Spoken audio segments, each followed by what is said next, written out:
함께 보실 하나님의 말씀은 마태복음 14장입니다. 마태복음 14장 27절 한 구절입니다. 마태복음 14장 27절입니다. 우리 함께 읽겠습니다. 예수께서 적시 이르시되 안심하나 나니 두려워 말라. 아멘. 오늘 우리 마태복음 우리 14장의 말씀을 가지고 예수님이 계십니다 라는 말씀의 제목으로 우리 함께 나누도록 하겠습니다. 자, 성경을 보시면 23절에요. 23절 보시면 무리를 보내신 후에 기도하러 따로 산에 올라가시니라. 저물매 거기 혼자 계시더니 500여의 기적을 이루신 후에 예수님께서 무리들을 사람들의 영광을 뒤로 하고 얼마나 이 사람들이 예수님의 그 놀라운 기적을 보면서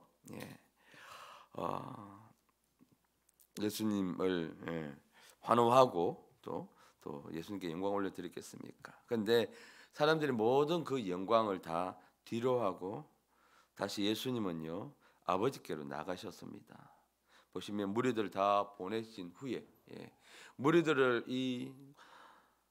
그러니까 예수님을 환호하는 이 무리들, 사람들로부터 들리는 그 환호의 그 소리들을 다 물리치시고 그들을 보내신 후에 기도하러 산으로 올라가셨습니다. 올라가시는데 거기에 혼자 계시더라. 예수님께서 산으로 올라가신 이유가 바로 기도하러 올라가셨다는 것입니다. 오늘 마태복음 14장 27절입니다. 예수님도 기도하시는데요. 우리도 기도해야 합니다. 제가 이제 어제 목사 시치 서류를 이제 다 보냈습니다. 그래서 제가 그것을 서류를 준비하면서 소명 간증문을 작성을 했습니다. 작성을 하면서 지난 시간들을 뒤돌아볼 수가 있었는데 우리 교회에서 하나님 역사가 일어난 순간들마다 깊은 기도가 있었습니다. 그 순간들을 뒤돌아볼 때 정말 그 간절한 기도, 성도들이 모여서 자발적으로 모여서 그 깊은 기도, 뜨거운 기도, 밤을 새워가면서 하는 그 철야 기도가 있는 순간마다 하나님의 놀라운 역사가 그 예배 때마다 또 우리 집회 때마다 일어난 것을 되돌아볼 수가 있었습니다. 우리는 지금 예배 하나님의 역사를 기대하고 있습니다. 그러면요 반드시 하나님의 역사를 이루기 위해서는요 반드시 기도가 뒷받침되어야 합니다. 그래서 예수님은 지금 기도하는 사람을 지금 찾고 계십니다. 예수님께서 다른 지역으로 가셔서 사역하시기 전에요 예수님이 이처럼 23절에 보니까 기도하는 시간을 가지셨습니다. 이미 이 오병이어라는 이 놀라운 기적을 베푸신 이후에요 이제 또 다른 지역으로 가시기 전에 그냥 가시지 아니하시고 충분히 하는 아버지께 기도하는 그 시간을 가졌다는 것입니다. 산에 올라가면 아무 소리도 들리지 않습니다. 무리와 함께 오병이어의 기적을 있을 때는 온갖 많은 환호의 소리들이 들릴 수가 있습니다. 그런데요 거기서는 오로지 하나님의 음성, 아버지 음성에 집중할 수가 있었습니다. 아마 그래서 산기도를 예전에 많이 했던 것 같습니다.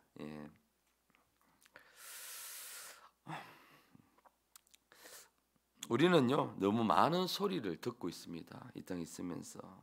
근데요 정말 우리 귀에 들리는 소리들이 모두가 가짜입니다. 가짜입니다. 진짜인 하나님의 음성에 우리는 귀 기울여야 합니다. 그래서 우리는 함께 기도합시다. 데살로니가전서 5장 17절 말씀에 우리는 쉬지 말고 기도하라. 쉬지 말고 기도하라. 이것은요 하나님의 권면이 아니라 기도하면 좋겠어. 제발 기도해. 이게 아니라 하나님의 명령입니다. 이 명령문으로 쓰여져 있습니다. 쉬지 말고 그러니까 끊임없이 그러니까 기도하라. 기쁠 때도 기도하고 슬플 때도 기도하고 문제가 있을 때도 기도하고 문제가 없을 때도 기도하고 일이 잘 풀릴 때도 기도하고 잘 풀리지 않을 때도 기도하고 그러니까 끊임없이 아버지께 하나님께 기도하라는 것입니다. 기도해야 하나님 역사가 일어나고요. 기도해야 교회가 부흥하고 교회가 부흥하면 가정이 회복되고 부흥합니다. 예수님께서 제자들을 먼저 배를 태워서 건너편으로 가게 하셨습니다. 우리 마태복음 14장의 말씀 우리가 너무 잘 알고 있는 말씀인데요. 제자들이 탄 배가 육지에서 술이나 떨어져 갈 때 24절 보니까 육지에서 술이나 떨어져 나갈 때에 바람이 거슬림으로 물길로 말미암아 고난을 당하더라. 그러니까 바다 한가운데도 갔을 때 폭풍을 만나게 됩니다. 여러분 고난은요 예고하면서 찾아오지 않습니다. 예고 없이 찾아옵니다. 우리가 기도할 때도요, 또 기도를 쉴 때도요, 상관없이 이 고난은요 찾아옵니다. 우리 인생에 찾아오지요. 제자들은요 이 다른 사역을 위해서 다른 지역으로 가고 있다가 그러니까 지금 열심히 예수님과 함께 하나님 일을 감당하고 있다가 이 고난을 당한 거예요. 그러니까 우리가 주님 앞에서 열심히 기도하고 있을 때 열심히 또 신앙생활이 있을 때도 이 고난이 찾아온다는 거예요. 그러니까 하필 이럴 때 예수님이 함께 안 계셨어요. 제자들만 가게 됐죠. 그러니까 제자들이 이 고난을 당하자 앞에서 받았던 그 은혜, 놀라운 기적들을 모두 다 까맣게 잊어버렸죠. 오병이의 기적들 잊어버리고 겁에 질려서 소리 지르기 바쁩니다. 살기에 바쁩니다. 이 정말 방금 전까지 오병이의 기적의 한가운데 있었던 사람들이 맞나? 제자들이 맞나? 정말 예수님 숱한 그 기적을 경험한 예수님의 제자들이 맞나? 할 정도로요. 그들은 두려움에 사로잡혀 있었습니다. 그러면서 소리를 지르고 있다는 것이죠. 단지 예수님께서 함께 계시지 않는다는 이유만으로 마치 믿음이 없는 사람처럼 이렇게 제자들이 행동하고 있습니다. 근데요 이때 멀리서 예수님이 제자들이 고난을 당하고 있으니까 예수님 멀리서 바다 위를 걸어 제자들에게 오십니다. 제자들 오시는데 이 제자들을 도와주러 오시는 예수님조차 이 두려움 때문에 분별하지 못합니다. 멀리서 뭔가 오니까 한가운데서 뭔가 오니까 귀신이다라고 소리를 지릅니다.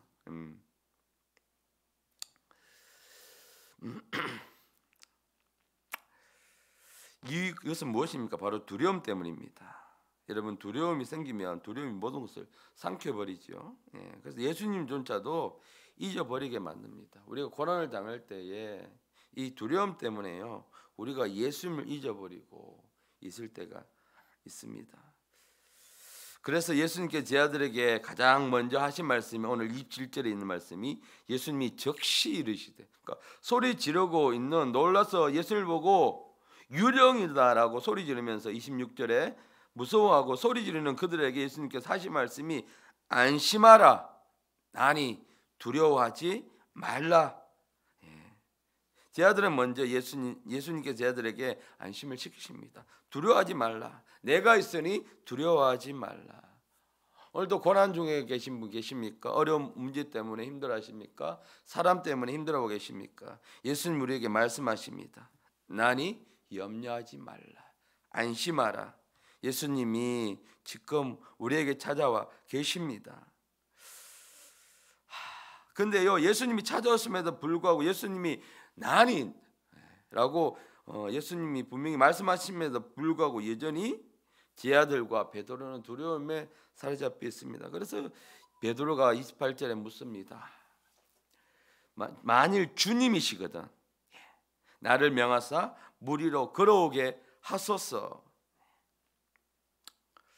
그렇죠? 마치 도마처럼 직접 예수님이 행하시는 그 기적을 보고 다시 한번 기적을 보고 또 능력을 보고 제가 예수님을 믿겠다는 것이죠. 예수님의 음성만 듣고도 내가 믿는 것이 아니라 이것이 바로 이것입니다. 두려웠기 때문에 분별이 되지 않는 것이죠. 그러나 예수님께서는요, 그 연약한 베드로의 말을 들으시고 말씀하시죠. 오라. 이 말 한마디에요, 베드로는 자기가 그동안 가지고 있던 모든 의심을, 두려움을 깨뜨려 버리고 오직 말씀에 의지해서 예수만 보고 이 풍랑이 일어나는 바다에 발을 내딛습니다. 그러니까 두려워 떨고 있다면, 여전히 의심을 가지고 있었다면 절대로 하지 못할 행동이었죠. 우리가 두려운 가운데 주님을 찾습니다. 주님을 찾을 때 주님의 음성이 들립니다. 그러면 순종하면 됩니다. 순종하면 됩니다. 그 믿음으로요, 의심하지 않고 믿음으로 발을 내딛기만 하면 됩니다. 우리가 할 것은 무엇이냐? 순종이라는 것이죠. 순종해야.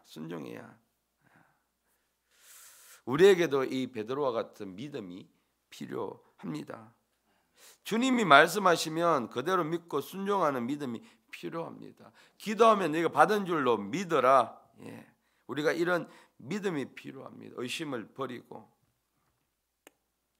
여러분, 순종할 때요, 역사가 일어나고 순종할 때 기적이 일어납니다. 우리가 왜 말씀을 듣습니까? 왜 우리가 예배를 드립니까? 하나님의 말씀을 받고 하나님의 말씀을 따라 살아가기 위해서요. 그러기 위해서 우리에게 하나님은 이 말씀 성경을 주셨습니다. 그래서 이 성경을 통해서 삶의 지혜가 있고요, 우리가 위기 순간 우리가 어떻게 해야 되는지 삶의 처세술이 다 성경에 있습니다. 그런데도 불구하고 우리는 여전히 성경을 너무나 거리두기를 많이 하고 있다는 것이죠. 성경에 여러분 삶의 답이 있습니다. 우리가 어떻게 살아가야 되는지. 순종할 때 베드로에게 임했던 두려움이, 의심이 사라졌죠. 비록요 중간에 가다가 예수님을 보지 않고 그 바다를 보는 바람을 보는 바람에 다시 두려웠어요. 사로잡혀 바다에 빠지긴 했습니다, 베드로가. 그러나 중요한 것은요, 그 오라라는 예수님의 말씀을 듣고 발을 바다에 내딛었다는 것입니다. 예수님을 바라보는 순간요, 모든 우리 가운데 두려움 역경이 사라졌다는 것은, 여전히 파도는요, 바람은요 거세게 불고 있었어요. 환경은요, 우리가 예수님을 바라본다고 해서 환경이 갑자기 좋아지지는 않는다는 거예요. 그런데 중요한 것은 우리 속에 하나님이 주신 평안이 생긴다는 것입니다. 평안이요. 그런데 우리는 마치 이 예수님을 무슨 도깨비 방망이처럼 사용할 때가 많이 있습니다. 어릴 때 한번 두드리면, 한번 부르면 모든 어려움이 순식간에 싹 사라지는 마법처럼, 절대 예수 이름은 그런 것이 아니죠. 그래서 베드로는요, 바다 위를 걸어서 예수님께 갈 수가 있었습니다. 우리도 예수님께서 오라 하시면 이유를 묻지도 말고 따지지도 말고요, 이성적으로 막 머리를 굴리지 말고 과연 해결될 수 있을까, 우리가 갈등하지 말고 그냥 적시로 순종하면, 순종할 때 역사가 일어나고 기적이 일어납니다.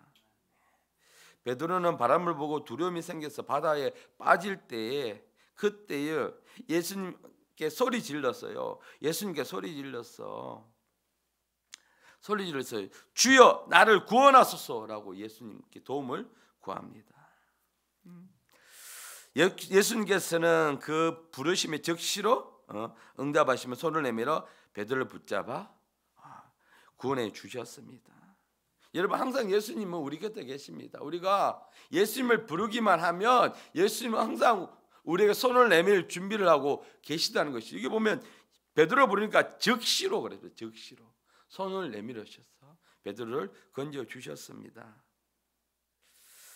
여러분, 아무리 믿음이 좋은 사람도 감당하기 어려운 고난을 당하게 되면 두렵습니다. 이 두려움이 드는 것은 당연한 것입니다. 왜? 우리는 연약하기 때문입니다. 예수님과 함께 생활하면서요, 기적을 수차례 경험한 이 제자들도 막상 이런 고난을 당하니까 어땠습니까? 다 잊어버리고 어떻게 하면 살 수 있을까 소리 지르고 심지어 도와주러 오시는 예수님, 곁에 있는 예수님도 몰라보고 분별하지 못했죠. 그건 다 두려움 때문이었습니다. 그래서 두려워한다고 해서 믿음이 없는 것이 아니지요. 그래서 나는 왜 이럴까 스스로 정죄할 필요가 없습니다. 그것은요 마귀가 가장 좋아하는 것입니다. 스스로 정죄해서 예수님께로부터 멀어지게 만들고 포기하게 만드는 것, 이것이 바로 마귀의 전략입니다. 그래서 우리는 절대요, 우리는 이제는 속지 말아야 합니다. 자, 우리는 위기 속에서 환경을 바라보고 실망하면서 두려워할 수는 있지만 우리를 건져주시고 도와주시는 예수님이 계시다는 것, 이 아침에 우리는 함께 명심했으면 좋겠습니다. 우리가 삶을 살아가면서 수없이 많은 위기를 우리는 경험하죠. 앞으로도 어떤 위기가 있을지, 어떤 고난이 있을지 우리는 상상할 수가 없습니다. 그러나 염려하지 말고요, 우리는 두려워하지 마시길 바랍니다. 오늘도 우리 함께 계시는 예수님이 계십니다. 예수님이 계십니다. 우리가 부르면 언제든지 손을 내밀어서 우리를 잡아주시는, 붙잡아주시는. 그래서 우리가 넘어지나 아주 엎드리지 않는 이유가 무엇입니까? 항상 예수님께서 우리 손을 잡고 계시기 때문입니다. 그래서 내가 어떤 장애물 만나서 돌불에 걸려서 내가 넘어질지라도 아예 엎어지지 않는 것, 일어설 수 있는 것은 그분이 나를 항상 붙잡고 계시기 때문인 것이지요. 마치 예수님께서 우리 손을 잡아주셔서, 베드로의 손을 잡아주셔서 그 풍랑 가운데 건져주신 것처럼요, 우리에게는 예수님이 계십니다. 그래서요 우리가 잘 알고 있는 말, 빌립보서 4장 6절 7절 말씀에 아무것도 염려하지 말고 다만 모든 일에 우리는 기도와 간구로 우리 너희 구할 것을 감사함을 하나님께 아뢰라. 그리하면 모든 지각이 뛰어난 하나님의 평강이 그리스도 안에서 네 마음과 생각을 지키시리라. 그리스도 안에서요 하나님의 평강이 임하게 되면, 하나님의 샬롬이 임하게 되면요,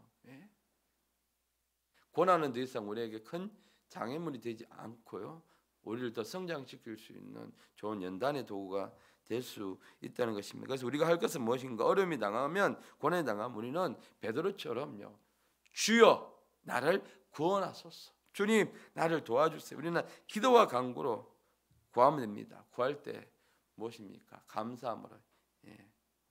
감사함으로. 우리가 감사함으로 구하게 되면 하나님께서